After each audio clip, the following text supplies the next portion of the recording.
Friends, இன்னைக்கு நம்ம ராகியில பணியாரம் எப்படி பண்றது அப்படிங்கிற பத்தி பார்க்கலாம். வாங்க இப்ப நம்ம வீடியோக்குள்ள போவோம். அதுக்கு தேவையான பொருட்கள்: பணியார மாவு, அதுக்கு பச்சரிசி, உளுந்து, வெந்தயம் இதெல்லாம் நைட்டே ஊற வச்சு நான் அரைச்சி வச்சிருக்கேன். அது ஒரு 1/2 கப். அது கூட ஒரு 100 கிராம் ராகி மாவு, ஒரு 50 கிராம் கோதுமை மாவு, ஒரு 100 கிராம் நாட்டு சக்கரை, ஒரு அரை மூடி தேங்காய், ஏலம், சுக்கு நுணுக்கி வச்சிருக்கேன். இப்போ நம்ம பச்சரிசி மாவு அரைச்சி வச்சுக்கிறத ஒரு கப்பில் சேர்த்துட்டு, அது கூட ஒரு 50 கிராம் கோதுமை மாவு எடுத்துருக்கோம், அதையும் சேர்த்துப்போம். ஒரு 100 கிராம் ராகி மாவு எடுத்துருக்கேன், அதையும் சேர்த்துக்குவோம். ஏலம், சுக்கு நுணுக்கி வச்சுருக்கோம், அதையும் அது கூட சேர்த்துக்குவோம். தேங்காய் பூவில் இந்த அளவுக்கு இருந்தால் போதும், அதையும் சேர்த்துக்குவோம்.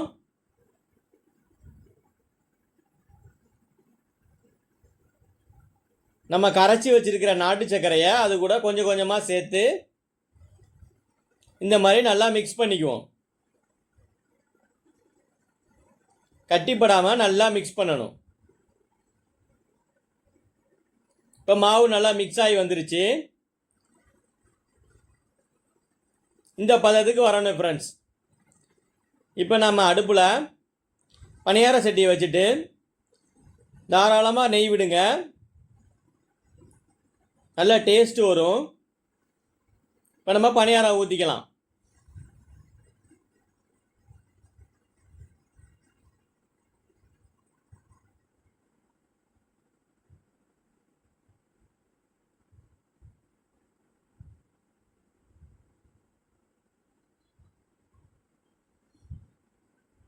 இது தயாராகிறதுக்கு ஒரு 5 நிமிஷம் ஆகும்.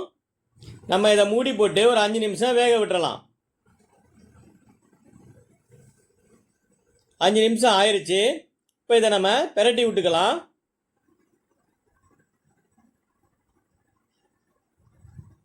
கொஞ்சம் நேரம் வேக விட்டுக்குவோம்.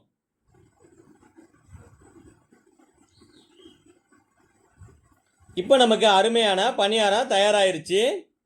பசங்க இதை சாக்லேட் கேக் அப்படின்னு சொல்லி சாப்பிட்டாங்க. ரொம்ப பிடிச்சிருந்துச்சி அவங்களுக்கு. நீங்களும் இது மாதிரி செஞ்சு பாருங்கள். நம்ம ஏன் ராகி மாவில் பச்சரிசி மாவு, கோதுமை மாவு மிக்ஸ் பண்ணுறோம் அப்படின்னா, வெறும் ராகி மாவு மட்டும் பணியாரம் சுட்டோம் அப்படின்னா கொஞ்சம் கல் மாதிரி வரும்.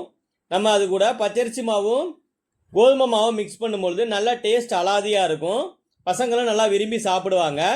இது மாதிரி நீங்களும் செஞ்சு பாருங்கள். உங்களுக்கு ஃப்ரெண்ட்ஸுக்கு ஷேர் பண்ணுங்கள், கமெண்ட் பண்ணுங்கள், நம்ம சேனலை சப்ஸ்கிரைப் பண்ணுங்கள்.